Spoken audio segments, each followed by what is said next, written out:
तुम्हें क्या लगता है, क्या हिस्टोरिकल फिल्म्स को क्रिएटिव लिबर्टी लेनी चाहिए या फिर वो जैसी हैं वैसे ही डिपिक्ट करनी चाहिए? Well, let me know in the comments. Welcome to the movie talks के एपिसोड नंबर 1 और आज मैं तुमको बताने वाला हूँ Kesari chapter 2 Jallianwala Bagh untold story के बारे में। एज ये मैं जानता हूँ कि वीडियो बहुत लेट आ रही है, स्टिल मेरे को बुखार था, इस वजह से वीडियो नहीं बना पाया।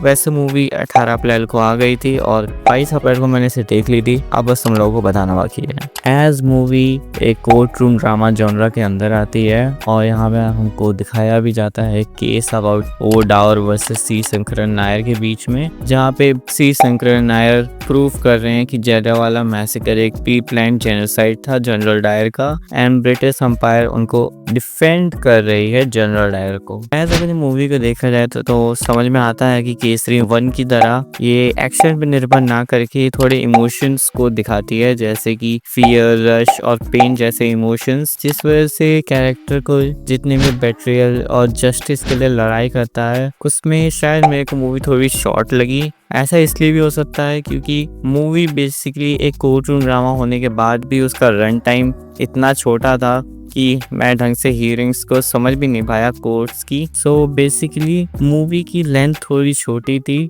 और बिकॉज ये जस्टिस आफ्टरमाथ और स्ट्रगल पे ही दिखाने में ज़्यादा बिजी रहती है, इस वजह से मूवी की लेंथ थोड़ी छोटी लगी। स्टिल मूवी की स्टोरी थोड़ी इम्पैक्टफुल थी with some good scenes. Characters के बताने से पहले मैं तुमको एक बहुत ज़रूरी चीज़ बता देना चाहता हूँ कि मूवी टोटली हिस्टोरिकली राइट नहीं है। मूवी में कई सारी क्रिएटिव लिबर्टी ली गई है, जिस वजह से कई सारे कैरेक्टर फिक्शनल हैं, कई सारे कैरेक्टर को ओवर विलेनियस दिखाया गया है एंड कई सारी ऐसी चीजें हैं जो हिस्टोरिकली राइट नहीं है और कोर्ट केस को भी सिंप्लीफाई कर दिया गया है। इस वजह से ये मूवी थोड़ी कंट्रोवर्सी में भी है। इसलिए तुमको बताने जा रहा हूँ अपना फेवरेट सेगमेंट, जहाँ पे मैं तुमको बात करते हुए देखूंगा इस मूवी के कैरेक्टर्स के बारे में। तो पहले आते हैं सी शंकरन नायर के बारे में, जो इस मूवी के बेसिकली मेन कैरेक्टर भी हैं, जो रियलिटी में जज भी रह चुके हैं एंड इंडियन नेशनल कांग्रेस की लीडर भी। वैसे मूवी में और रियलिटी में भी ये वाइसरॉय कमीशन की ओनली इंडियन मेंबर भी हैं, जो मूवी में दिखाया भी गया है। वेल, मूवी में इनका रोल ब्रिटिश साइड से बेट्रियल खाने के बाद दिखाया जाता है कि वो कैसे अब जलियांवाला मैसेकर केस को लीड करेंगे और इनका रोल जो था बहुत ज्यादा इम्पैक्टफुल भी था। स्टार्टिंग है दिलजीत सिंह, जो ऐसा कैरेक्टर है जो बेसिकली टोटली फिक्शनल कैरेक्टर था, रियलिटी में ऐसे कोई कैरेक्टर एग्जिस्ट ही नहीं करता।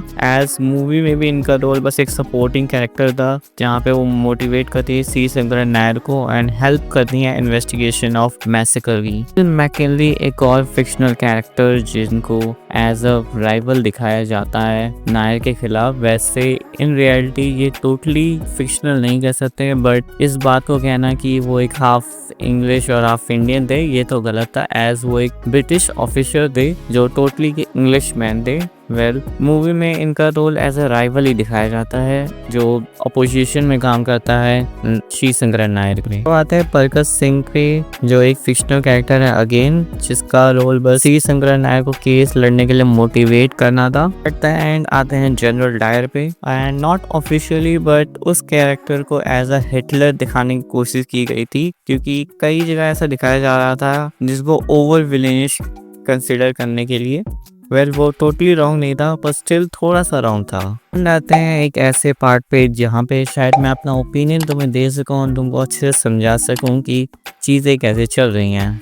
यस, मैं बात कर रहा हूँ कंट्रोवर्सीज के बारे में। सबसे पहले आती है अनन्या पांडे की एक्टिंग। एज पूरी तरीके से इस चीज़ पे दो तरफ लोग हो चुके हैं, जहाँ पे एक तरफ लोग ये कहते हैं कि अनन्या पांडे की एक्टिंग बहुत ज़्यादा अच्छी थी एंड लोग उसे प्रेज करते हैं, बट एक तरफ लोग ये क्या कहते हैं कि उनकी एक्टिंग बहुत बेकार थी। एज मेरा ओपिनियन यही है कि उनकी डायलॉग डिलीवरी अच्छी थी, बट जो फेस में इमोशन दिखाना एंड डायलॉग को अच्छे से दिखा नहीं सकी, उसमें थोड़ी चूक हो गई है। एज स्टोरी में उनका जो रोल था वो थोड़ा इम्पैक्टफुल था और एक अच्छा सपोर्टिंग कैरेक्टर था। एंड जो चीज़ आती है कि मूवी अच्छे से कुछ चीज़ें दिखा नहीं पाती हैं, जैसे कि एक हिस्टोरिकल मूवी होने के बावजूद कई सारी हिस्टोरिकल मूवमेंट को रियल तरीके से नहीं दिखा पाती और कई फिक्शनल चीज़ें जोड़ देती है। साथ ही एक कोर्ट रूम ड्रामा होने के बाद भी कोर्ट हियरिंग का रन टाइम बहुत कम था, जिस एक लौते रीज़न की वजह से मूवी थोड़ी चीज़ें नहीं दिखा पाती है। इसका मेरे हिसाब से कोई एक रीज़न है तो वो है कि मूवी की लेंथ थोड़ी छोटी थी, सिर्फ 2 घंटे में वो सारी चीज़ें कवर नहीं कर पाए। एंड कंक्लूजन की बात करें